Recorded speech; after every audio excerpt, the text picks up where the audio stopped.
Hello friends, welcome again to our channel the learner of literature. आज के जो है वीडियो में हम क्या करेंगे जो है 20 एमसीक्यूज को सॉल्व करेंगे जो कि आपके upcoming TGT, PGT, डीट plus B, KVS और एनवीएस के एग्जाम के पॉइंट ऑफ व्यू से इंपॉर्टेंट होंगे। तो आज के इस वीडियो में हम करने के वाले हैं, इसको एज अ क्विज हम सॉल्व करेंगे। मतलब जो है मैं पढ़ने के बाद आपको तुरंत आंसर नहीं बताऊंगा।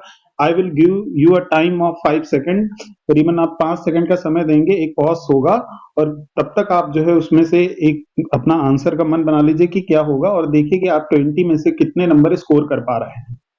तो चलिए जो है स्टार्ट करते हैं आज का अपना ये वीडियो। सबसे पहले देखिए हमारा जो क्वेश्चन नंबर 1 है वो क्या लिखा है, which one is not a form of novel.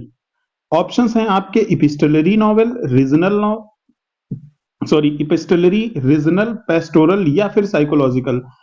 Question एक बार दोबारा से देख लीजिए, which one is not a form of novel, मतलब आपको ये बताना है कि इनमें से चारों में से कौन सी नॉवेल की फॉर्म नहीं है। तो आप सोच लीजिए कि चारों में से करेक्ट ऑप्शन कौन सा होगा। यहां पर जो करेक्ट ऑप्शन है that is option number C, pastoral.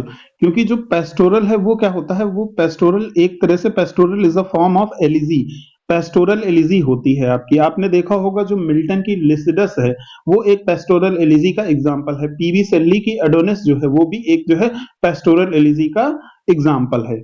तो यहाँ पर जो है इसके अलावा अगर आप तीनों ऑप्शंस देखेंगे तो इपिस्टलरी नॉवेल भी होते हैं, रीजनल नॉवेल भी होते हैं, साथ साथ में साइकोलॉजिकल नॉवेल भी होते हैं, लेकिन पेस्टोरल नॉवेल नाम की कोई चीज नहीं होती है। Pastoral is a elegy.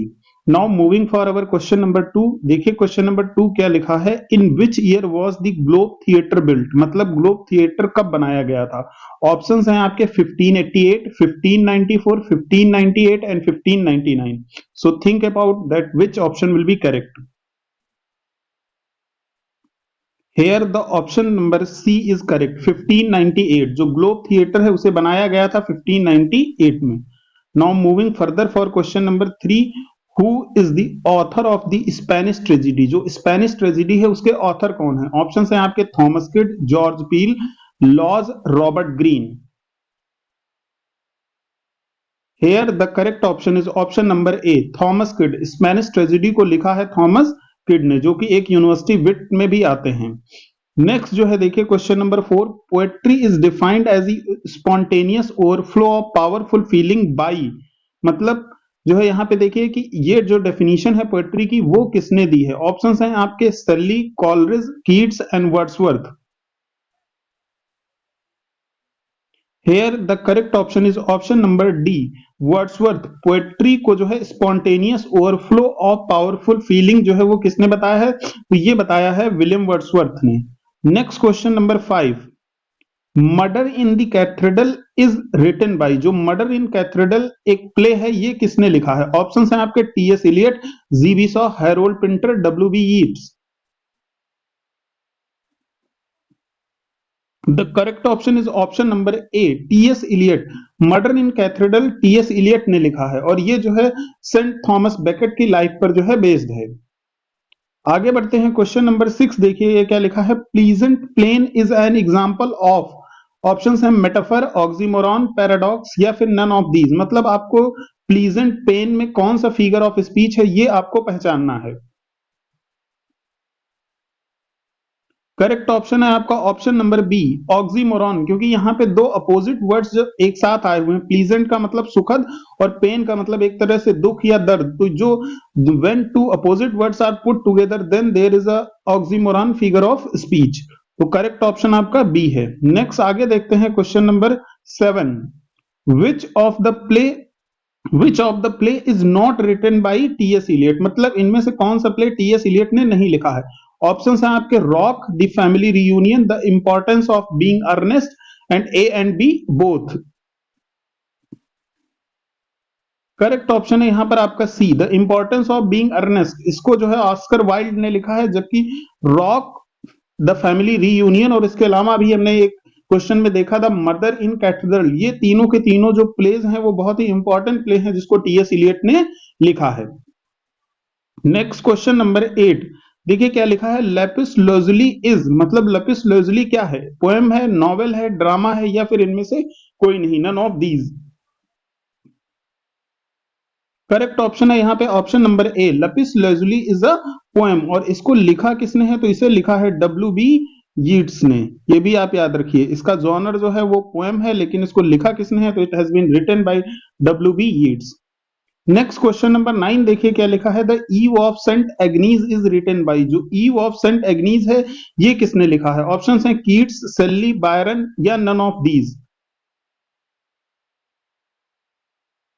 Correct option is option number A, Keats. इसको जो है the eve of Saint Agnes जो है इसको लिखा है कीट्स ने।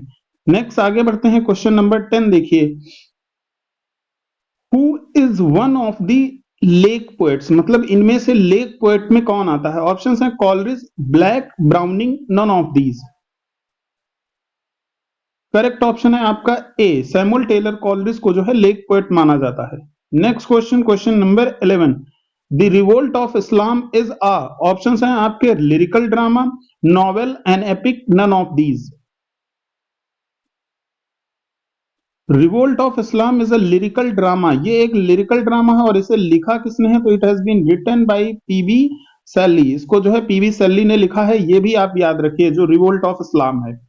Next question number 12, the repetition of a sound in a sequence of words is called. Options हैं आपके assonance, rhythm, alliteration, none of these. मतलब ये डेफिनेशन दी है, कोई फिगर ऑफ स्पीच है की, और आपको बताना है कौन सा फिगर ऑफ स्पीच होगा, एजोनेंस होगा, रिदम होगी या फिर अलिटरेशन होगा या नन ऑफ द अबव।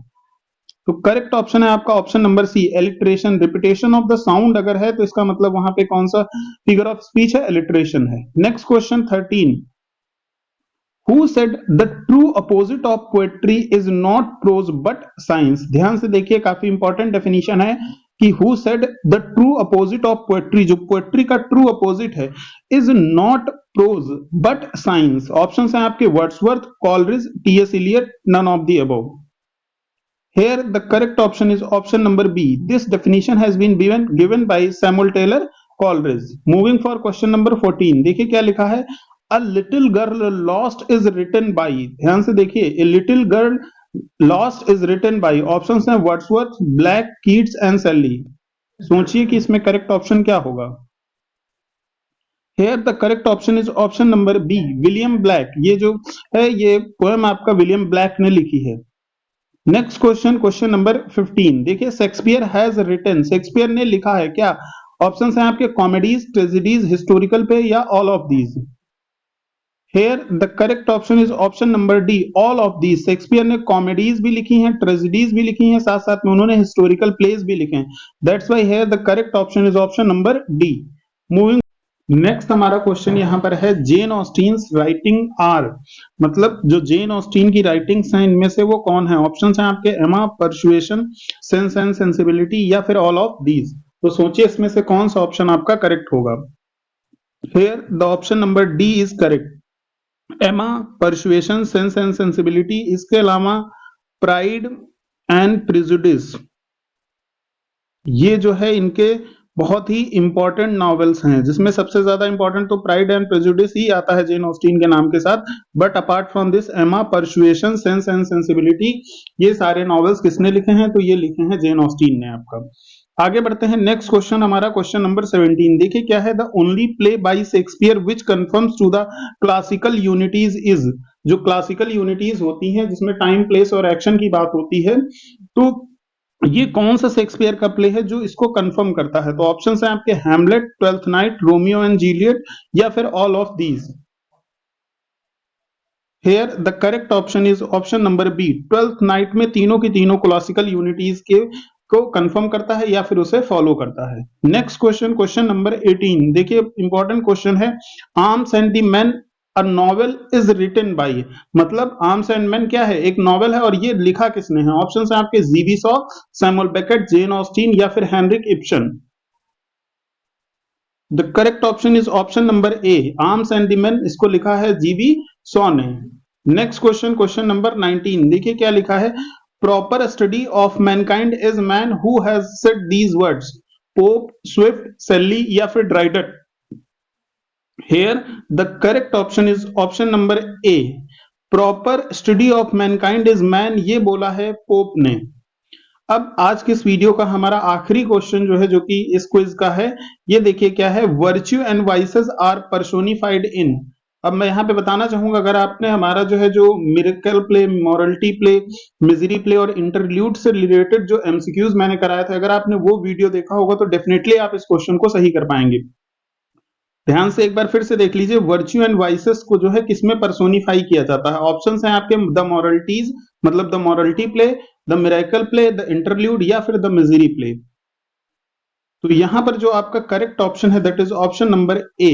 अब मॉरल, जिसमें मॉरल की बात हो रही है, तो मॉरल का मतलब कि गुण, नैतिकता की बात होती है, तो उसमें वर्च्यू और वाइसेस की बात होती है। तो यहां से आप इसको याद रख सकते हैं कि वर्च्यू एंड वाइसेस को जो है पर्सोनिफाई किया जाता है मॉरलिटी प्लेज में।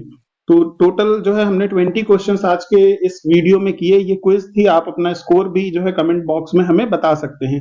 साथ ही आप हमारे दूसरे वीडियोस को भी चेकआउट कर सकते हैं, जिसमें मैंने जो है एमसीक्यूज के वीडियोस करा रखे हैं और वन लाइनर करा रखे हैं। इसके अलावा जो है अगर आपने देखा होगा तो वहां पर मैंने जो है जॉन वाइक्लिफ की लाइफ से रिलेटेड जो कुछ इंपॉर्टेंट क्वेश्चंस बन सकते हैं, या जो हमारे दूसरे ऑथर्स हैं, उनसे बहुत छोटे छोटे वीडियोस मैंने डाल रखे हैं, आप उनको भी जरूर देखिए अगर आप एक टीजीटी या फिर पीजीटी की सीरियसली तैयारी कर रहे हैं। साथ ही आप हमारे चैनल के साथ बने रहिए और लगातार जो है आपको टीजीटी और पीजीटी से रिलेटेड जो कंटेंट है वो यहाँ पर जो है आपका अपलोड होता रहेगा, और निश्चित रूप से आपको उससे जो है फायदा मिलेगा। तो keep watching and keep learning, the learner of literature. Thank you very much. अब मिलते हैं अपनी नेक्स्ट वीडियो में।